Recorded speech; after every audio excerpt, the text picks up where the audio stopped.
tava outro dia com meu filho e ele faz Kumon. E todos os dias lá ele tem que fazer uma determinada quantidade de atividades. E é uma quantidade de atividades razoável a ponto de deixá-lo inclusive chateado, especialmente porque ele entrou de férias da escola, só que do Kumon não.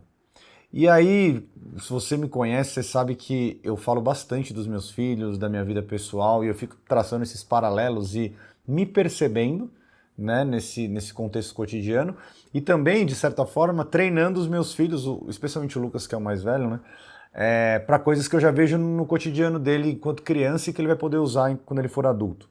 E eu quero falar sobre isso hoje com você, porque ele estava muito irritado. Ele tinha muita coisa para fazer ali no Kumon, eram várias atividades, ele já estava de férias na escola e ele estava estressado. Então, assim, era visivelmente claro que a quantidade de cortisol que ele estava impulsionando no corpo dele era muito alta e ele estava paralisado ali na atividade, porque tinham vários bloquinhos lá, né, várias folhas no bloquinho de atividades, e ele empacou em uma atividade que ele teve dificuldade. E a partir dessa atividade, eu quero trazer para você uma coisa que você pode usar na sua vida quando você tiver, estressado com o seu trabalho, quando você estiver sobrecarregado de coisas. Dois, quando você achar o seu trabalho aquela parte meio chata de se fazer e, de certa forma, você está procrastinando aquela tarefa.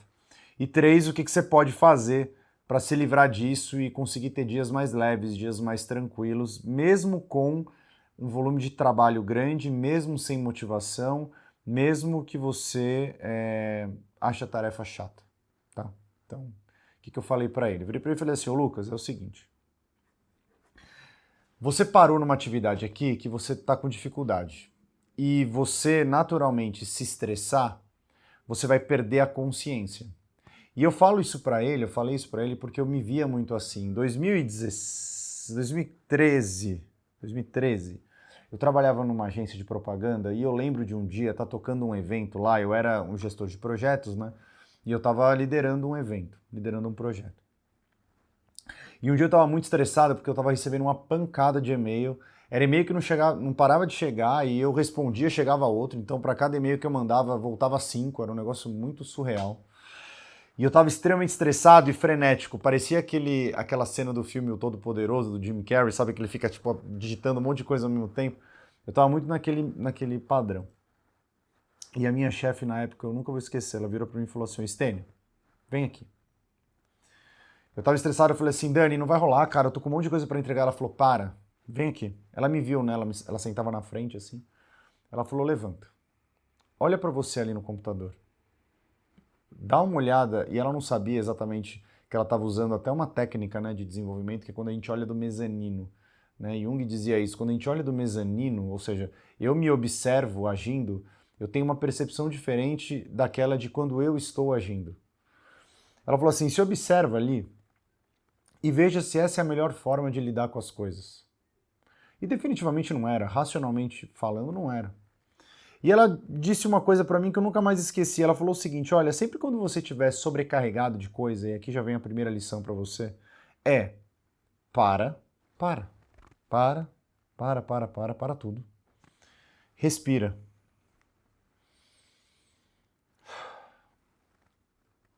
Organiza, planeja e executa. Então são 5 etapas. Quando você estiver sobrecarregado de coisas, você para, respira, organiza, planeja e só depois executa. O que eu estava fazendo? Executando. O que eu quero dizer com isso? Claro que isso é um certo método, né? Uma forma de fazer as coisas, mas onde está o segredo aqui? O segredo está nas 2 primeiras letras, ou nas 2 primeiras palavras, ou nas 2 primeiras ações. Para e respira, para depois tomar alguma ação. E o que é isso na prática? É uma coisa que muitas pessoas desconsideram quando vão falar de produtividade. Quando a gente fala de produtividade, a gente fala muitas vezes da gestão do tempo. A gente fala do planejamento, a gente fala... Toma uma água aqui. A gente fala dos blocos de tempo, a gente fala da priorização, a gente fala do sistema de organização, e tudo isso é bom. Só que existe um pilar da produtividade que é a inteligência emocional. E o Dan Schipper, que é fundador de uma startup, até falou disso num TED, eu achei mega interessante, que ele disse o seguinte, olha, a inteligência emocional ela tem um impacto muito grande na produtividade. E isso ficou muito forte para mim nessa cena com meu filho. Por quê? Porque uma vez que ele empacou naquela atividade difícil, ele ficou nervoso. A emoção aflorou, né? Vamos lembrar a inteligência emocional, seguindo ali a lógica do Daniel Goleman. Então, a primeira parte é a autoconsciência, né? Então, uma vez que a emoção aflora diante de um desafio, eu percebo que existe uma emoção. Tá bom, que emoção é essa? Raiva, ansiedade, angústia, seja lá qual for, irritação. A partir dessa autoconsciência, eu preciso escolher o que fazer com aquilo, é a autogestão, né? É o que o Daniel Goleman chama da gestão das emoções. Né? Então, como é que eu estou canalizando essas emoções do ponto de vista até de ação pessoal? Isso tem muito a ver com o pare e respira. O pare e respira é autogestão. Então, uma vez que eu estou lá sobrecarregado de coisas, e eu estava naquele momento dentro da agência, do mesmo jeito que meu filho não estava sobrecarregado, mas ele estava diante de um desafio que ele não conseguia resolver. Quantas vezes nós estamos diante de desafios que a gente não consegue resolver? E aí o que a gente faz? A gente fica testando. Vamos tentar executar, ao invés da gente parar, respirar e acalmar. No momento que a gente tem alguma emoção, seja ela boa, seja ela ruim, a gente tem picos de dopamina ou picos de cortisol. Então, eu posso ter picos de dopamina que me levem para uma alegria, para um bem-estar, para um êxtase muito grande. Eu posso ter picos de cortisol que me levem a um estresse muito grande. Independentemente do hormônio que esteja operando no seu sistema nervoso, o excesso ou de dopamina ou de cortisol vai te drenar um pouco da consciência cognitiva, da sua capacidade cognitiva de tomar boas decisões. Então, para respira pera um pouquinho, que eu falei pro meu filho, para um pouco. Tudo bem, tá com dificuldade nesse exercício, mas espera, não adianta ficar com raiva do exercício. O que ele estava fazendo? Ele estava com raiva do exercício. Eu não sei fazer isso aqui é muito difícil, não sei o que, não sei o que lá. Como que eu estava agindo lá com aquela quantidade de e-mails dentro de um processo de gestão de projetos gigante? Isso aqui é muito complicado, é muito e-mail, é muita coisa para resolver, é tudo para ontem. Nessa reação que tem a ver com a autogestão, que tem a ver com a gestão das emoções, a gente acaba colocando uma energia e acaba colocando uma ação que não vai nos ajudar na nossa relação com o mundo. Então, no caso dele é na execução das atividades que ele precisava fazer no Kumon e no meu caso, na tração que eu precisava dar da gestão do projeto ali.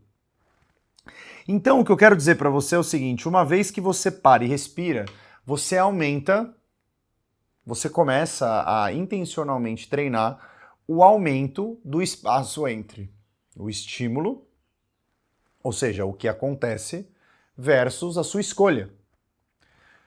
E vocês sabem que eu defendo muito que a gestão de escolhas é a chave para a gente conseguir ter mais tempo, para a gente conseguir usar bem o nosso tempo.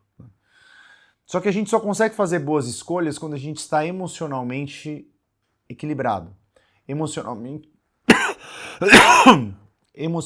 em paz. Desculpa, tô com uma tosse esse tempo seco do caramba. Emocionalmente em paz. Então, o que acontece? Quanto mais a gente treinar esse para-respira, mais a gente vai entender as nossas emoções e melhor a gente vai dar uma direção certa para elas. Então, se eu estou irritado, é normal que se fique. E eu falei isso para ele. Falei, filho, tá tudo bem você ficar irritado com a questão. Para, respira. E às vezes é só respirar 3 vezes mesmo. Parece algo bobo, mas é muito poderoso. Falei, se você não conseguir resolver esse exercício, pula pro próximo. Não tem problema. E aí vai resolvendo e depois você volta com mais confiança porque você conseguiu resolver outros. De fato, se você pegar ao longo do nosso dia, a gente tem várias atividades que são mais fáceis e várias que a gente se encrenca, que a gente trava, que são mais complexas, que demandam mais da nossa cognição. Por isso da importância de parar, respirar para organizar.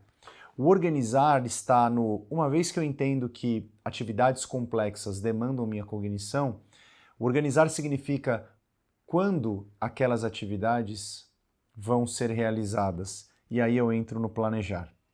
O organizar e o planejar estão em momentos onde eu tenho uma consciência alta do que está acontecendo e do que pode acontecer. Tem a ver com o futuro, tem a ver com planejamento. Quando a minha chefe, a Dani, na época, minha líder, ela falou: para, respira, organiza, planeja e executa.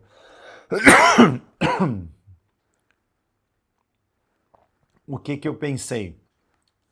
Eu falei, cara, eu vou perder muito tempo com isso. Porque dá a sensação de que você está perdendo tempo, mas na verdade não é. Benjamin Franklin dizia, né, que para cada minuto de planejamento você ganha 1 hora. Se isso é uma razão exata ou não, pouco importa.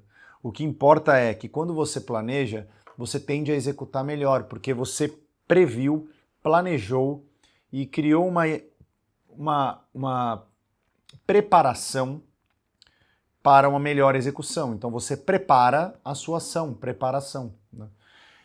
Só que só é possível a gente organizar bem, planejar bem, para depois executar bem quando nós estamos cientes ou conscientes, que é ciente que eu estou ciente. Consciência é isso, né? Eu estou ciente da minha ciência sobre as coisas. E o nosso poder cognitivo está quando nós estamos no nosso estado mental e emocional focado, equilibrado, em paz. Se você está, como a gente brinca, né, com os divertidamentes bombando na sua cabeça, se você já assistiu o filme, você sabe como é loucura, você está em um estado de inconsciência. E um estado de inconsciência, você pode até executar várias coisas. Nós executamos nesse estado meio estressado e maluco, ou estado eufórico. O grande problema é que a gente não consegue, num estado eufórico ou de estresse, pensar em possibilidades. E aqui a gente volta para a questão da inteligência emocional e escolhas. Às vezes a gente pensa que é impossível escolher bem, porque a gente não tem opções.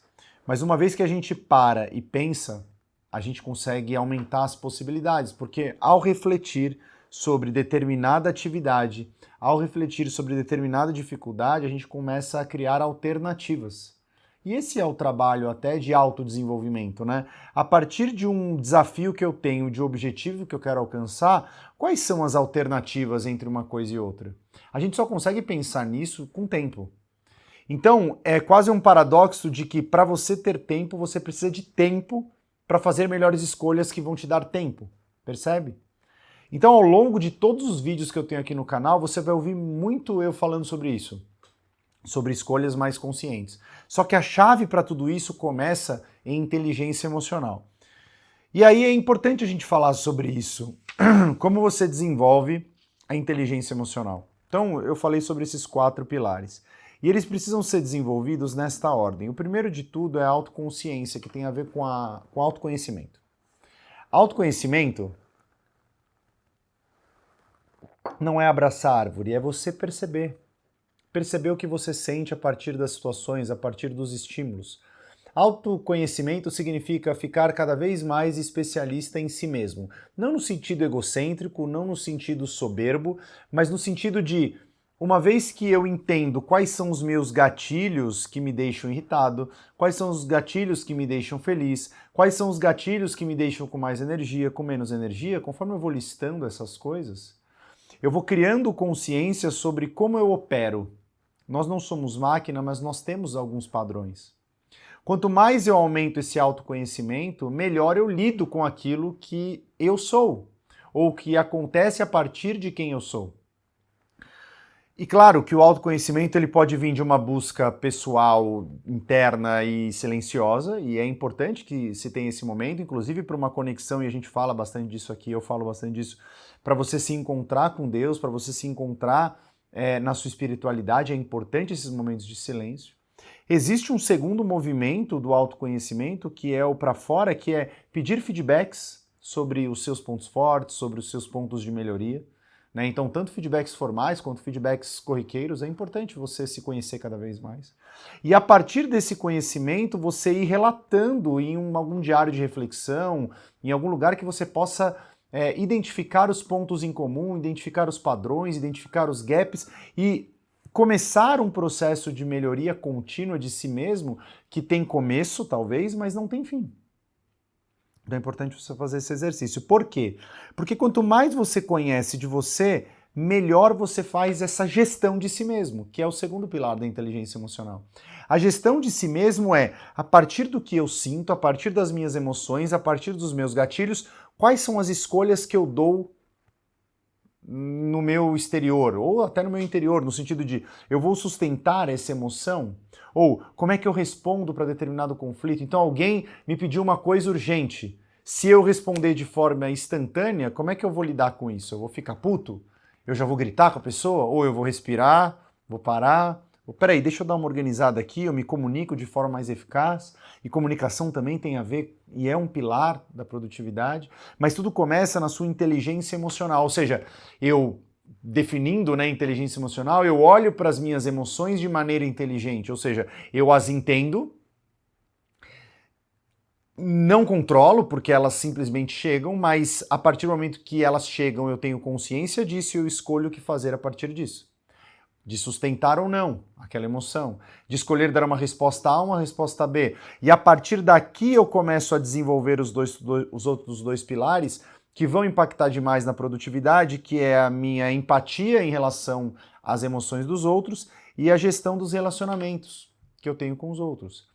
Veja, muito daquilo que nós somos impactados em relação à nossa produtividade ou falta de tempo tem a ver com os outros. Né? Lidar com as urgências que os outros nos passam, lidar com o atraso dos outros, com a falta de compromisso dos outros. Por exemplo, semana passada, minha esposa até brincou comigo, que foi a semana dos bolos. Eu tomei 3 bolos na semana passada, de reuniões que eu havia marcado, e que as pessoas 5 minutos antes falaram, olha, não vai rolar. Claro que existe um processo de follow-up que eu poderia ter feito, e eu aprendo isso sempre. Né? Por isso que eu faço follow-up, porque às vezes as pessoas não têm a habilidade técnica de olhar para a agenda no dia anterior para ver o que vai dar, o que não vai dar. Imprevistos também acontecem, é verdade. Se eu fizer o follow-up, eu vou ter menos chance de tomar um bolo de alguém. Mas também tem a ver com como eu me sinto e como eu reajo no momento que eu recebo o bolo. Então o primeiro foi numa quarta-feira, era uma gravação que eu ia fazer de uma entrevista, e a gravação ia ser às 8 da noite, e a pessoa desmarcou às 5 para as 8 da noite, depois de eu mandar mensagem. Eu falei, olha, eu já abri a sala aqui do Zoom, você consegue entrar já? Ela falou, nossa, eu não vou conseguir porque deu um BO aqui. Minha primeira reação foi, pô, já sabia, pelo menos uma meia hora que tinha dado BO. Foi uma reação de julgamento, é verdade. Mas o que eu podia fazer com isso? Eu podia sustentar esse estresse, sustentar essa chateação, mas o que eu escolhi fazer? Eu desliguei o computador, cancelei a reunião, falei, tá bom, amanhã a gente fala sobre isso. Vê se remarca, se não remarca, enfim, isso é uma outra questão. Desliguei o computador, fui lá na sala, né, eu tava no escritório trabalhando, fui pra sala, falei pra minha esposa, ó, desmarcar a reunião, a gravação. Então, bora ficar junto. Né? Então, eu escolhi dar um outro sentido pro que aconteceu comigo. E, naturalmente, escolher dar um outro sentido, e claro que eu fiquei bravo, né? Eu não sou uma pessoa que, não levo nada. Não, claro que eu fiquei chateado, fiquei bravo, pô, marcou comigo. Podia ter aparecido, podia ter avisado antes. Né? Avisar antes não é um problema. Mas eu não controlo as pessoas, eu controlo o que eu faço a partir da situação que eu tenho. E talvez esse seja o maior ensinamento de como você conecta a inteligência emocional ao seu dia a dia, tão desafiador, tão cheio de mudança, tão cheio de imprevisto, tão cheio de urgência. Você não vai controlar o ambiente que você vive. Você vai controlar aquilo que você faz dentro desse contexto, de forma que aquilo possa influenciar diretamente e imediatamente o seu trabalho, a sua vida, ou algumas coisas que você pode fazer para que não aconteçam mais determinadas situações. Então a chave para você aumentar a sua produtividade não é só você se organizar bem, não é só você planejar bem e não é só você ter uma ordem de execução boa. Isso é importante.